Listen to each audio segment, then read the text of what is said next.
Okay, good morning everybody. Thank you so much for everyone joining me today.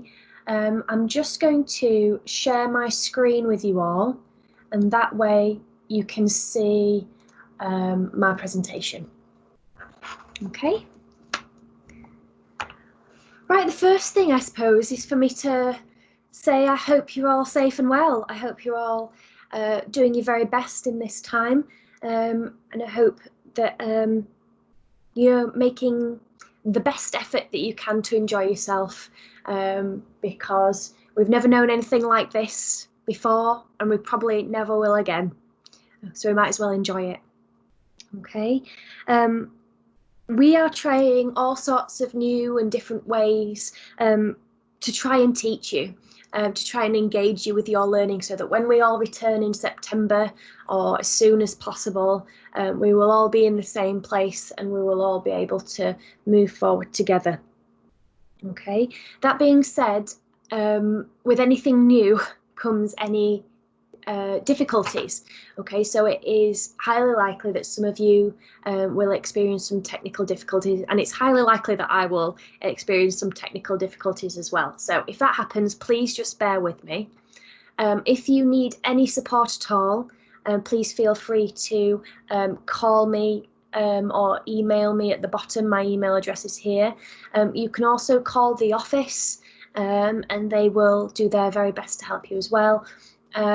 Failing that, Mr. Wadilove is our technical support man, and he's absolutely wonderful. So if you can send Mr. Wadilove an email as well, he will do his very best to support you with that as well. A little bit of housekeeping then.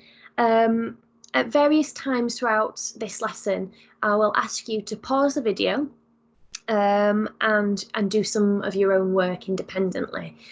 So it's worth having a timer to hand, whether that's on your mobile phone or if you do a quick Google on your computer for timers. There's lots to choose from. Failing that, you can just make a note of the time on your watch or your clock and just keep glancing at it to see what time it is and how long you've spent on something.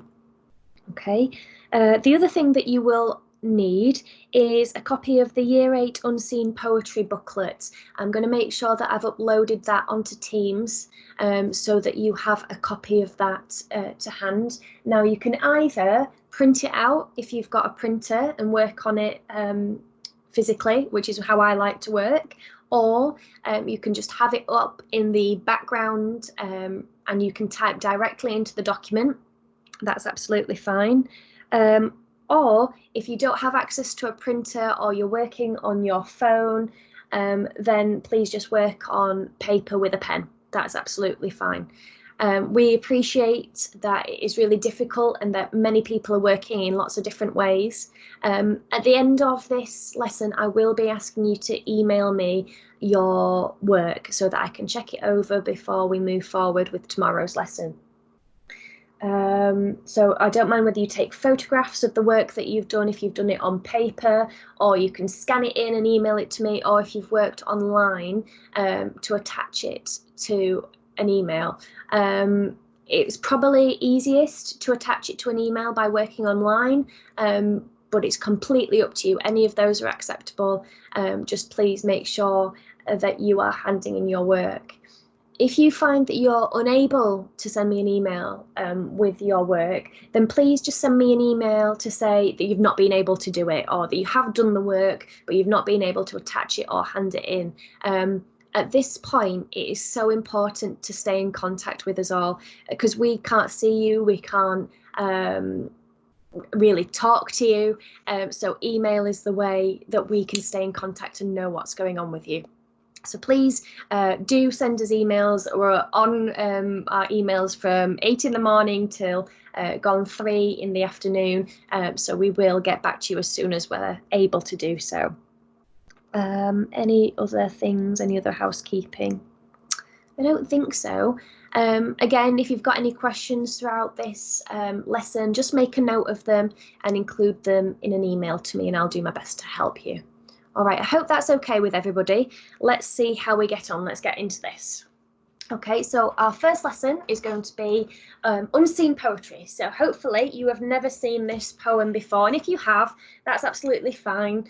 We'll just be working through it together. Okay, the poem that we're going to be looking at is called The Faries by William Alliam, and we're going to go through that together now. Okay, so first thing I want you to do is to read the poem of the Faries, which is on page 3 of your Year 8 Unseen Poetry homework booklets, okay? I want you to read through it, see what you think of it first of all, and then I would like you to have a go at annotating for language and structure devices. So that might be rhythm, rhyme, adjectives, punctuation, alliteration, similes, metaphors, whatever you can find on that poem. I'd like you to just make a note of it, okay? I know that on the other side of the page there is The Alchemist by Gareth Owen. We're not going to be looking at that until tomorrow, so just leave that one to one side and just annotate the Faries for me. I'm going to give you 10 minutes to do this like I would in a normal lesson. I have included a 10-minute timer on the PowerPoint, which I will also upload. But if you've got a timer to hand or a clock, just take 10 minutes now, just pause the video, take 10 minutes to annotate this poem.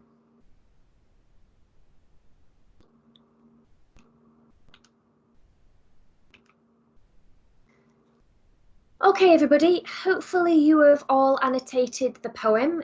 Some of you will have more or less than others, and that's absolutely fine. These are the annotations that I came up with. So just make sure that you have got some of these down. We'll go through them together, so don't be overwhelmed. There's a lot on that page, but we're going to go through them step by step. If you've already got it, well done, pat on the back to you. If you haven't already got it, just make sure you are adding it to your notes. Okay, so let's read through the poem first of all, before we even look at the annotations. Up the airy mountains, down the rushy glen, we daren't go a-hunting for fear of little men. Wee folk, good folk, trooping all together, green jacket, red cap, and white owl's feather. Down along the rocky shores some make their home. They live on crispy pancakes of yellow tide foam. Some in the reeds of the black mountain lake, with frogs for their watchdogs all night awake. Okay. So the first thing that strikes me about this poem is that there is a very strong rhyme scheme and a strong rhythm as well to the poem, but we'll come back to that in a minute. Let's start from the top and work our way down. So up the airy mountain and down the rushy glen. Okay, those first two lines. There are lots of adjectives throughout this poem that help to set the scene. Okay, so airy and rushy are your adjectives. It gives an impression of it being outdoors and fresh and clean and quite beautiful. Okay. There's a lot of natural imagery, the mountains and the glen, and it makes me imagine, and you might agree or disagree, and that's absolutely fine, it makes me imagine Scotland, okay? Perhaps it's the language of the word glen, and also the language of wee folk on this fifth line down here, okay? We tend to hear the colloquial language of Scotland in glen and wee. Okay, so to me, it makes me imagine that this is set in Scotland, rural Scotland. Okay, we daren't go a-hunting for fear of little men. Okay, so at the first start, in the first two lines, it's kind of natural and fresh and airy and pleasant. And then there's a change in that we daren't go hunting for fear of little men. So the atmosphere changed a little bit. There's a little bit of fear, a little bit of superstition creeping in there, puts us on edge a little bit, on our toes. Okay. Now earlier I talked a little bit about the strong rhyme scheme, the rhyming of glen and men. What kind of rhyme scheme is that? We've got mountain, glen, hunting, men. What kind of rhyme scheme is that? Is it rhyming couplets, or is it alternate rhyme? Okay, just make a guess now. We've got 50-50 chance, either alternate or couplets? Just in your head, make a guess now, and then I'll tell you the answer. Okay, so the answer is that it is alternate rhyme, which means that the rhyme is on every other line. If it was a couplet, mountain and glen would rhyme, but they don't. Okay, so mountain, glen, hunting men, there's a line in between the rhyming. Okay, so it's on every other line, alternate rhyme. Okay, we folk, good folk, trooping all together. You've got the repetition of folk. We talked a little bit about that colloquial language earlier. Got a sort of informal tone to say people are folk. Okay, so it's kind of drawing you into the poem, inviting you to be included in this secrecy almost, you know, that fear of little men. Okay, we think that most people are a little bit crazy if you start talking about little men. Yeah, so by that, having that collaborative and inclusive language draws us into the poem a little bit more. Okay. Green jacket, red cap, and white owl's feather. Just in those two lines, we've got three colours, green, red, and white. So there's colour symbolism and imagery there. Now you can draw your own conclusions as to what those different colours symbolise. It might be nature, it might be danger, it might be cowardice. Okay, those are just some of the connotations that I think of when I think of green, red, and white. Okay, but you can come up with your own interpretations of those colours. It might be worth taking a moment now just to pause the video and write down everything that you associate with the colour green or the colour red or the colour white. Okay, so just take a moment now to pause the video and write down some ideas. Okay, so hopefully you've got some ideas about the different colours, green, red, and white now. Down along the rocky shore, some make their home. They live on crispy pancakes of yellow tide foam. Okay, to me, this idea of living on crispy pancakes is a bit fantastical. You know, it appeals to the younger reader in all of us. You know, to be able to eat crispy pancakes for breakfast, lunch, and dinner with tons of syrup on them sounds very appealing to me. Okay, so that youthful idea of being able to live on crispy pancakes and appealing to the younger readers. What kind of poem does that make you think that this might be? Okay, there's a really strong rhythm and a strong rhyme, and it appeals to younger readers. What kind of form, what kind of poem do you think this might be? Okay, just take a moment now. Don't have to pause or anything, just take a moment now to think what kind of poem this might be. Maybe brainstorm all the different kinds of poems that you know of, and then decide which one you think that this might be, and I'll tell you the answer in just a second.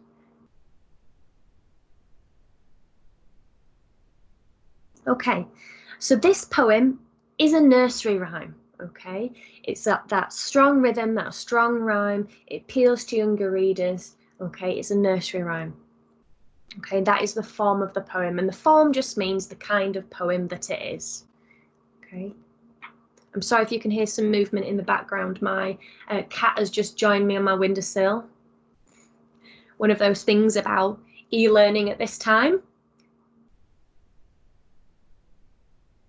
Okay, so some in the reeds of the Black Mountain Lake with frogs for their watchdogs all night awake. So we've got some animalistic imagery here. We've got the white owl about midway down the poem, and then frogs for their watchdogs. Okay, so you might want to think about what those two animals mean to you. What do you think of when you think of owls and you think of frogs? So to me, when I think of owls, I think of wisdom.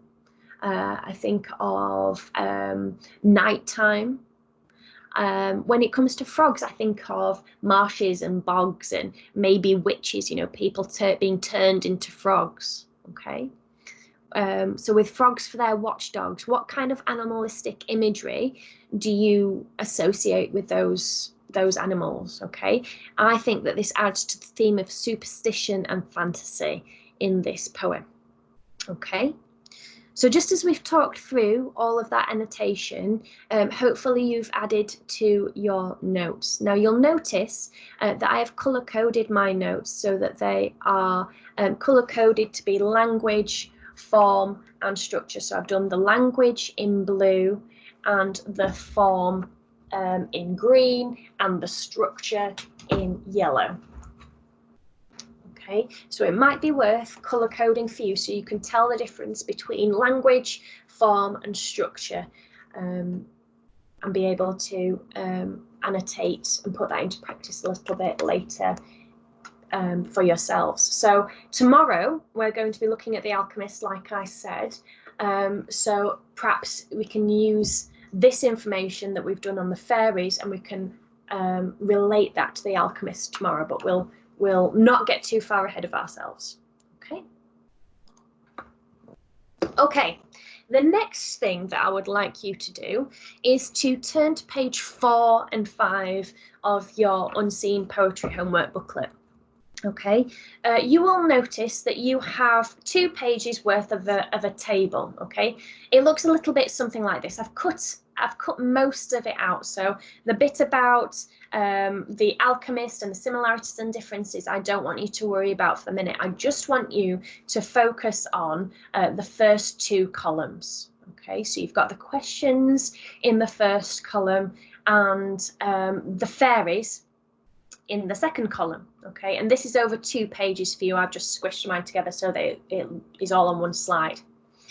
Okay, so what I would like you to do now is, given the annotations that we've just gone over together, you might have something extra, something different that I haven't come up with, and that's absolutely fine. I will be really interested to see your annotations and what you've come up with for yourselves when you hand in this work. Okay, so what I would like you to do now is just take 20 minutes to fill in that first column of the fairies, that first column, in as much detail as you can. Okay, so it asks you who, where, when and what the poem is about. Why do you think the poet wrote this poem? What is the mood and the atmosphere, and does it change at any point? It asks you about the language and the structure that we've talked about and that we've annotated. And then finally, it asks you to give your opinion of the poem. Okay, so I'm going to ask you to take 20 minutes now. I want you to pause the video. You can either use the timer that's on the slides, or you can find your own timer, or just take a note of the time on the clock and spend 20 minutes now just filling in that first column. Once you have filled in that first column to the best of your ability and in as much detail as possible, then just start the video again. Okay, everybody, hopefully you have got that first column completely filled in with all sorts of notes for yourself, who the poem is about, where it's set, and everything else. Okay, what I would like you to do now is to take that work, proofread it over, have a check through for spelling, punctuation and grammar, make sure it's all neat and tidy and that you are proud of it. With e-learning, you know, you have got the opportunity to pause the video, go back, spend some more time on something that you didn't quite get the first time around. Oh, that's me telling me that normally I would be on duty. Okay, so yeah, so make sure that it is the best that it can be before you submit it. Okay, in whatever way that you can, I would like you to send me an email just to let me know where you're up to with it. Okay, you can take a photo and upload it to your email. You can upload it as an attachment to an email if you've been working online, or if you've done it you know, physically, just get it to me the best way that you can. Otherwise, you know, if you want to copy and paste it, I don't mind how it gets to me. And if you can't send it to me, then just send me an email saying that you can't send it to me, and just tell me what you thought of the lesson. Tell me how you found it, if you had any difficulties. You know, any feedback that you can give me will help me to do my lessons in the future. Okay, like I said, it's a learning curve for all of us. Okay, so my email address, once again, is just at the bottom there. I hope you found this really useful. I hope you enjoyed it, and hopefully I will see you again tomorrow. Okay, thanks very much, everybody. Thank you.